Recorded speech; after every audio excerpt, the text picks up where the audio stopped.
पिछले 6 महीनों से इंदौर में कान्यकुब्ज ब्राह्मण समाज की कार्यकारिणी के चुनाव को लेकर और पूर्व विधायक संजय शुक्ला को खिलाफ के लिए लगातार उनका ही समाज मोर्चा खोले हुए है। कई धरना प्रदर्शन हुए, पूरे मामले को लेकर कोर्ट भी गया समाज। उसके बाद आज चुनाव की नौबत आ गई है और उसी कड़ी में इंदौर में अब चुनाव किस तरह से किए जाना है उसको लेकर यहाँ पर एक पारदर्शी पैनल मौजूद है। हम बात करते हैं भैया किस तरह से अब आगे की रणनीति है। जी, बहुत सारे संघर्ष के बाद अंततः हाई कोर्ट के आदेश के बाद चुनाव होने जा रहा है। चुनाव होने जा रहा है, ये अच्छी बात है, लेकिन इस चुनाव की पवित्रता को भंग किया जा रहा है। सबसे पहले तो अपनी मन मर्जी से बगैर साधारण सभा बुलाए एक विवादित व्यक्ति को चुनाव अधिकारी बना दिया गया। दूसरी बात, उन 2200-2300 लोगों की सदस्यता सूची में नाम नहीं है जिन्होंने फॉर्म भी भर दिया है और राशि भी भर दी है। हम उन नामों को जुड़वाने के लिए कोर्ट के दरवाजे तक पहुंच गए। हमें उम्मीद है कल हमारे पक्ष में निर्णय आ जाएगा।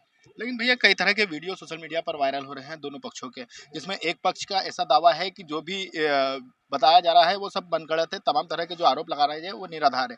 साथ ही दूसरे पक्ष का ऐसा भी कहना है चूंकि आप पूर्व विधायक संजय शुक्ला के रिश्तेदार हो तो पूरी कार्यकारिणी के चुनाव करवाने के पक्ष में है, लेकिन संजय शुक्ला का चुनाव नहीं करवाना चाहते थे। इसका भी वीडियो उन्होंने जारी करा, उसको लेकर क्या कहना?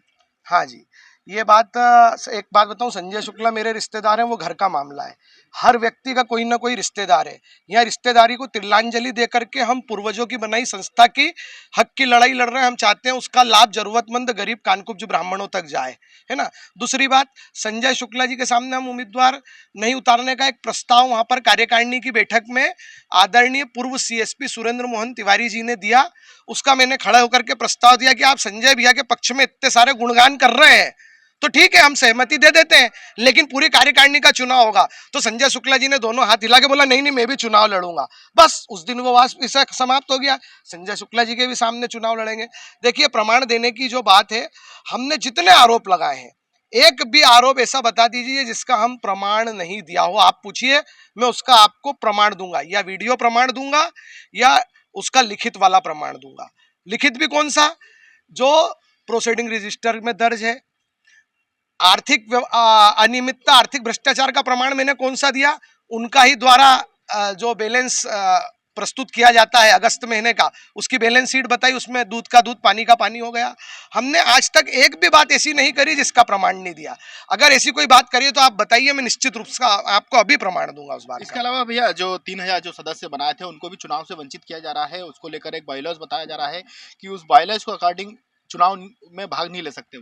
अगर आप थोड़ी देर यहाँ रुकेंगे तो मीटिंग शुरू होगी, मैं सबको वो वाली बात बताऊंगा। अभी पृथक से आपको ना बताते हुए सबको बताऊंगा, और वो भी प्रूफ सहित बताऊंगा। उसमें भी आपको मैं इनकी जालसाजी बताता हूं कि इन्होंने क्या करा, एक षड्यंत्र करा। हमारे जो 2200-2300 हमने जो लोगों को ले जाकर के फॉर्म जमा करा दिए, डिस्पैच तो हमने 3000 कराए। इनने शहर में 2 स्तर पर फॉर्म लिए।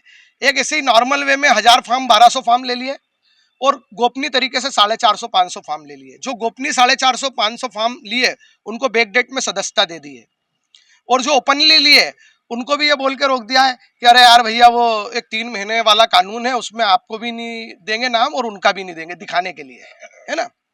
वो 1000 कौन लोग हैं, उसमें से 100-200 तो हमने इनके माध्यम से भेजे थे, तो वो सब लोगों को दिखाने। लेकिन इनने 450 से 500 लोग जो इनके घर के हैं, जिनकी हम आज 24 घंटे में, आज रविवार, अभी लगभग 12 बज रही है, कल सोमवार की 12 बजे के पहले पहले हम सूची जारी करेंगे।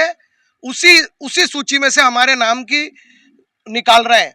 अन्नू वाजपेयी जी आज तक सदस्य नहीं थे, जो वरिष्ठ उपाध्यक्ष, वरिष्ठ ट्रस्टी रहे, वो अभी मात्र 4 से 5 महीने पहले इस सभा के आजीवन सदस्य बने। अन्नू वाजपेयी जी की पत्नी, जो मेरी रिश्तेदार है, मेरी मौसी लगती है, वो आज तक कभी सभा के कार्यक्रम में नहीं आई। अभी पहली बार एक कार्यक्रम में आई, चुनाव की दृष्टि, उन्हें सदस्य बनाया। अन्नू वाजपेयी जी के दोनों बच्चों को सदस्य बनाया, अन्नू वाजपेयी जी की सास को बनाया, अन्नू वाजपेयी जी के ससुर को बनाया, उनके सालों को बनाया, साले की पत्नी को बनाया, दीपक शुक्ला जी के पूरे गुजरी के ससुराल पक्ष के एक लोगों को बनाया, सुरेंद्र वाजपेयी जी का पूरा खानदान बन गया है, उनके ससुराल के लोग बन गए हैं। प्रकाश वाजपेयी किसके खिलाफ चुनाव होगा? क्या विधायक संजय शुक्ला? प्रकाश वाजपेयी जी के घर का बच्चा सदस्य बन चुका है, भांजे भतीजे। ये सदस्यों की बात रही, लेकिन विधायक संजय शुक्ला के खिलाफ मोर्चा खोल दिया समाज ने पूर्ण। अरे भाई, संजय शुक्ला जी के खिलाफ मोर्चा है, और उस हर व्यक्ति के खिलाफ मोर्चा है जो पारदर्शिता का विरोध करेगा। संजय यहाँ पर कुछ वरिष्ठ लोग भी मौजूद है, हम बात करते हैं। बाबूजी, ये जो 110 साल पुरानी संस्था है, इसमें जिस तरह से अपारदर्शिता शामिल हो गई, लगातार आप कई तरह के आरोप लगा रहे हैं, क्या चाहते हैं? आपको एक बात बता दूं, और वो अभी जो नए नए मुल्ला है जो अभी बैठे हैं, उनको ये बता दूं कि आज तक कभी वोटिंग से चुनाव हुआ ही नहीं, हाथ उठा के होता था। क्या होता था? हाथ उठा के। ये कौन सा कानून और कौन सा बायलाज लाए, इनके बाप से पूछ लेते। और पूरे समाज के जितने वरिष्ठ लोग हैं उनको आज तक बुलाते ही नहीं है। क्या कारण रहा है? आप वरिष्ठों ने कारण- मोर्चा उस अरे- समय क्यों नहीं खोला जब अरे विष्णु भैया, प्रसाद शुक्ला और तमाम लोग जिंदा थे? विष्णु प्रसाद शुक्ला के टाइम भी खोला मोर्चा, जब खोला मोर्चा, जब बुलाना बंद कर दिया। अभी भी धमकी मिल रही है कि अरे निष्कासित कर काहे की निष्कासित? उनके घर का समाज है क्या? ये कानून समाज है? किसी के बाप की बपोती है क्या? यदि चुनाव में भाग नहीं लेने दिया तो क्या क्यों नहीं करोगे आप? कर लेंगे? एक बात बताओ, वहां कोई धन उसकी लड़ाई है क्या? पात प्रतिष्ठा की, कुछ मान मर्यादा की लड़ाई है क्या? लड़ाई केवल समाज की है। समाज जो पूर्वजों ने बनाया है उसको पारदर्शिता के हिसाब से चलो। जिस चादर पे बैठो को उसको गंदी कर रहे हो तुम। तुम्हारे बाप सदस्य नहीं है, अंधु वाजपेयी के बाप का भी कानकुट के सदस्य नहीं बने। मैं आज सन 85 से जा रहा हूँ कानकुट समाज में। लेकिन आज तक नौबत नहीं आई चुनाव की, आज नहीं आई नौबत आ रही, तो- क्या कारण है? नहीं आई उसका कारण था, नहीं आई उसका कारण था कि सहमति रहती थी। अब तुम तो सब अपने आप को बादशाह समझ रहे हो, चांदी का चम्मच लेके पैदा हुए, तो तुम किसी को कुछ समझते ही नहीं हो। कितने भ्रष्टाचार हो रहे हैं। तुमने दुकान ले ली, वो पोट भड़ेती रख रहे हो, तुम समाज की सेवा करने आए हो क्या? ये आप देख सकते हो किस तरह से वरिष्ठों, जो कानून समाज के वरिष्ठों का आक्रोश है, और इसको लेकर अब दूसरा पक्ष किस तरह से बात रखता है, ये देखने लायक रहेगा। इंदौर से टीवी 9 भारतवर्ष के लिए संदीप मिश्रा।